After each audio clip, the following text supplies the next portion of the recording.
वाह, क्या आईपीओ है। वाह क्या आईपीओ है, खास पेशकश हमारी, जी हाँ, जिसमें हम बात करते हैं आईपीओ बाजार की हर हलचल की। क्या नज़रिया होना चाहिए आपका, लिस्टिंग पे निकलना चाहिए, अप्लाई करना चाहिए, नहीं करना चाहिए, ग्रे मार्केट प्रीमियम क्या चल रहा है, ब्रोकर्स क्या कह रहे हैं, मैनेजमेंट क्या कह रही है।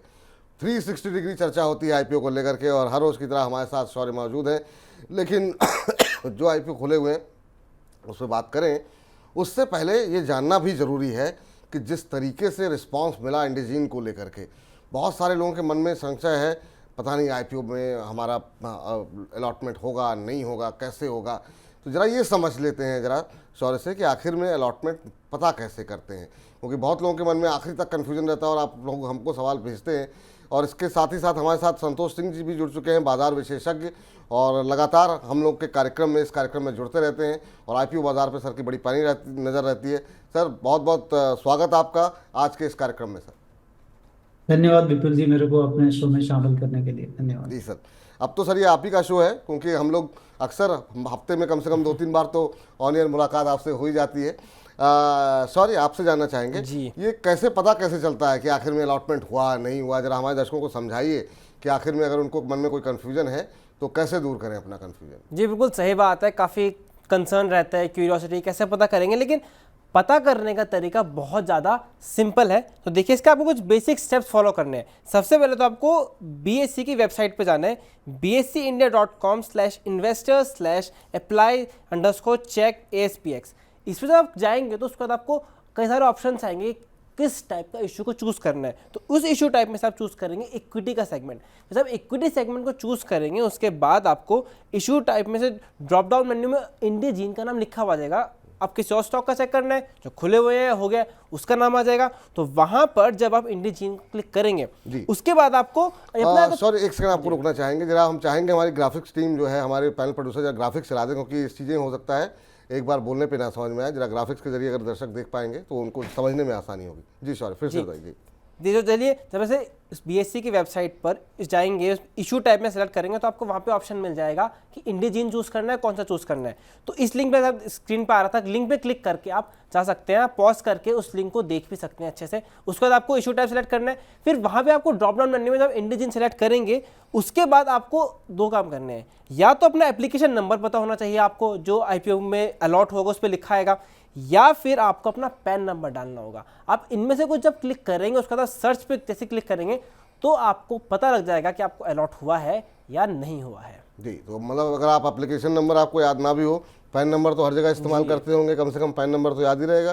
तो जो तरीका स्टेप 1 स्टेप 2 करके आप एक बार चेक कर लीजिएगा, पता लग जाएगा कि आपने जो पैसे लगाए हैं वो आपके पैसे वापस आ रहे हैं या फिर जो है आपको अलॉटमेंट हो गई है। तो ये तरीका बड़ा सिंपल तरीका है। तो इसको आप अब तो हर घर में नेट है तो आसानी से पता कर सकते हैं, आप आपके मोबाइल में भी नेट होगा। चलिए आगे बढ़ते हैं। और सर आप कोई टिप्पणी करना चाहेंगे संतोष सर इसमें, क्योंकि बड़ा कन्फ्यूजन रहता है लोगों को कि हाँ मेरे पैसे भी वापस नहीं आए हैं और मुझे अलॉटमेंट भी नहीं हुआ। तो क्या कुछ आप कोई टिप्पणी करना चाहेंगे सर इस पर? देखिए, दो तीन चीजें हैं जिस पर आपको ध्यान रखना चाहिए। जैसा कि सौर ने बताया, बीएससी साइट से आप देख सकते हैं, प्लस आप रजिस्ट्रार जो हैं इशू के, आप उनकी साइट पे जाओ और वो रजिस्ट्रार भी आपको बता देते हैं कि आपके अलॉटमेंट हुआ है कि नहीं। दूसरी चीज़, अभी तो प्रोएक्टिव मेजर्स काफ़ी लिए जा रहे हैं। मतलब अगर आपने अप्लाई किया है तो आपको एसएमएस आ जाते हैं। बैंक में अगर आप एसबा के थ्रू किया है तो एसबा में अनब्लॉक के मैसेज आ जाते हैं कि आपको फंसा है, मतलब मिला है कि नहीं मिला है शेयर। अगर मिला है तो उतना अमाउंट कट जाएगा, डिडक्शन का मैसेज आ जाएगा। तो ये तमाम चीज़ें हैं, और बावजूद उसके अगर आप जानना चाहते हैं तो ये जो है रजिस्ट्रार के थ्रू भी आप जाकर देख सकते हैं। जी, चूँकि अभी 2 आईपीओ खुले हुए हैं उस पर ही बात करने चाहते हैं, लेकिन इंडिजीन पे हमारे एक दर्शक ने सवाल कर दिया है। कहने सर अगर आईपीओ लगा है, अगर लग जाता है इंडिजीन का आईपीओ तो क्या करें? तो ये बड़ा बहुत मासूम सा सवाल है इनका, और बहुत सभी लोग जानना चाह रहे हो जिन लोगों ने पैसे लगाए हैं। बड़ा अच्छा सब्सक्रिप्शन देखने को मिला है सर, ग्रे मार्केट प्रीमियम अच्छा देखने को मिला है। इंडिजीन अगर आपने देखा हो तो आपकी सलाह क्या रहेगी इंडिजीन को लेकर के? क्या पैसे लगाने चाहिए इंडिजीन पे? मतलब जिन्होंने लगा दिए उनको क्या लिस्टिंग इन लेना चाहिए, या जो लोग क्या नहीं लगाए हैं जिनको अलॉटमेंट नहीं मिलता है तो क्या लिस्टिंग के दिन सेकेंडरी मार्केट से खरीदना चाहिए? देखिए, सेकेंडरी मार्केट से खरीदने की बात मैं नहीं कहूँगा, क्योंकि एक रिजनेबली प्राइस था, और उस पर चूंकि जो है एक निश सेगमेंट था, बहुत ही मतलब कोई कंपनी है नहीं इनफैक्ट इंडिया में इस तरह की जो कि डिजिटली लाइफ साइंस कंपनियों को हेल्प करती है। उनके जो मेजर रेवेन्यूज हैं यूएस से हैं, क्योंकि लाइफ साइंस की कंपनियां वहाँ पर ज़्यादा हैं। और उनको पूरे हेल्प करते हैं डिजिटली, जो है फॉर्मुलेशन से लेकर मार्केटिंग तक के जो पूरे वैल्यू चेन है उसमें वो हेल्प करती है कंपनी। तो मुझे लगता है कि अगर अपॉर्चुनिस्ट हैं अगर आप, तो अच्छा गेन मिलता है। जैसा कि ग्रे मार्केट प्रीमियम वेबसाइट्स पर दिख रही हैं कि जो है एटलीस्ट 70% के आसपास शायद आपको गेन मिल सकते हैं। तो मुझे लगता है कि फेयर इनफ, अगर 70% मिलता है तो आपको ले लेना चाहिए। वहाँ पर एक बार प्रॉफिट बुक करना चाहिए, क्योंकि मार्केट भी काफ़ी वोलेटाइल है। और अपॉर्चुनिटी चूंकि अभी आईपीओ जो हैं वो काफ़ी खुले हैं, कई जगह अपॉर्चुनिटी आ सकती है। तो मुझे लगता है कि एक बार अगर 70 to 80% मिलता है तो एक बार बुक करना चाहिए आपको।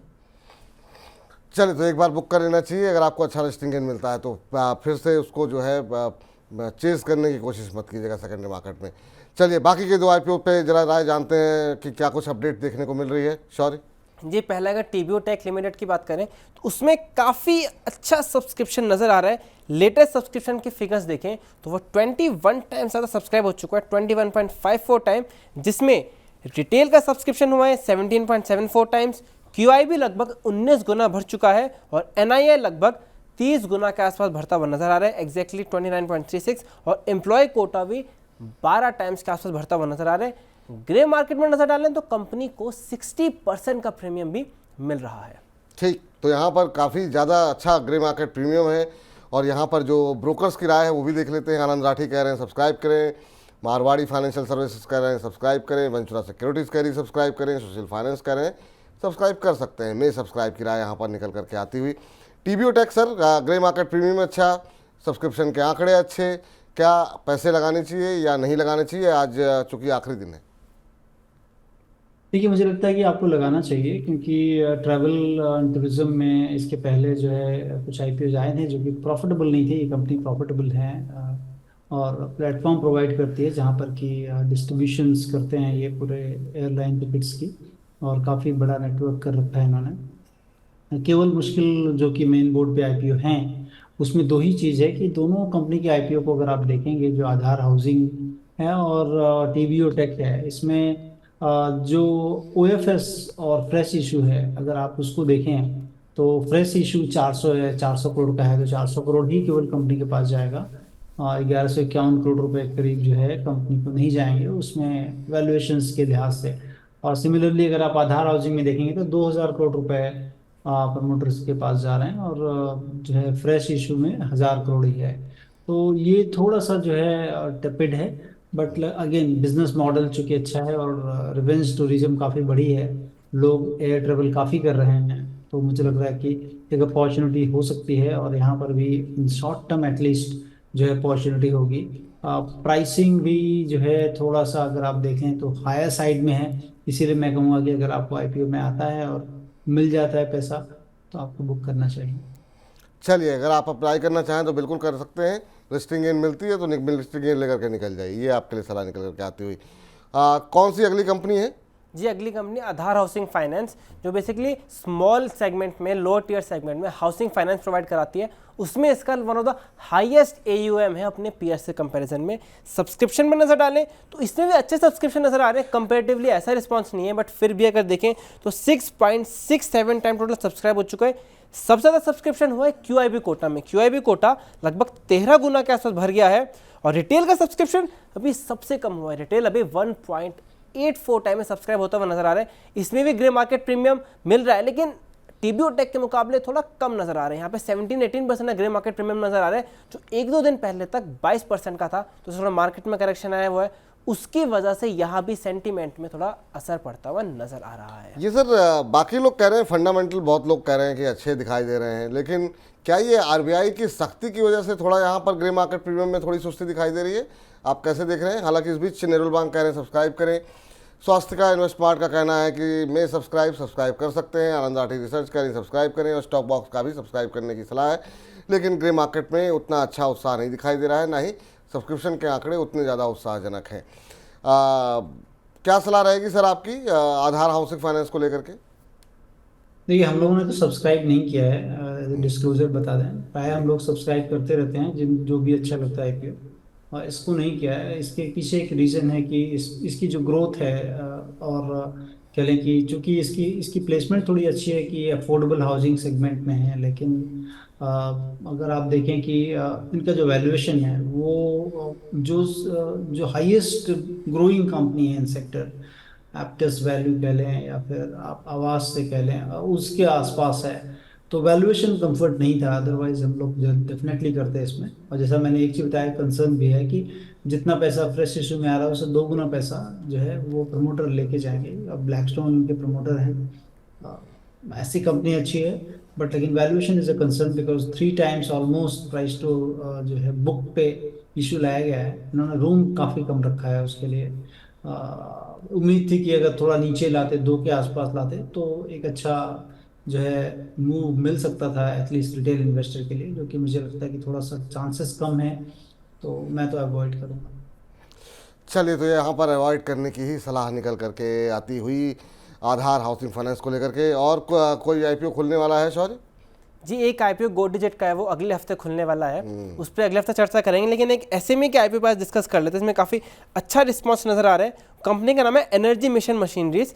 कंपनी का प्राइस बैंड है 131 से लेके 138 रुपीज़ का, 41 करोड़ जुटा रही है। लेकिन 138 रुपीज़ के प्राइस बैंड को कंपनी को ग्रे मार्केट में 140 रुपीज़ का प्रीमियम मिल रहा है, यानी 100% से ज़्यादा ग्रे मार्केट में प्रीमियम मिलता हुआ नजर आ रहा है।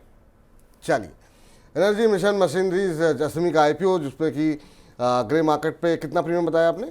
100% से ज़्यादा का। 100%। सर, ये एसएमई में हो क्या रहा है? 100-200% के नीचे ग्रे मार्केट प्रीमियम रहता ही नहीं। लिस्टिंग भी ऐसे ही देख रहे हैं, सब्सक्रिप्शन के आंकड़े मतलब ऐसे नंबर्स देखने को मिलते हैं कि मतलब मेन बोर्ड में तो आप कल्पना भी नहीं कर सकते। कारण क्या मान रहे हैं सर इसका, और कैसे देख रहे हैं आप एनर्जी मिशन मशीनरीज को?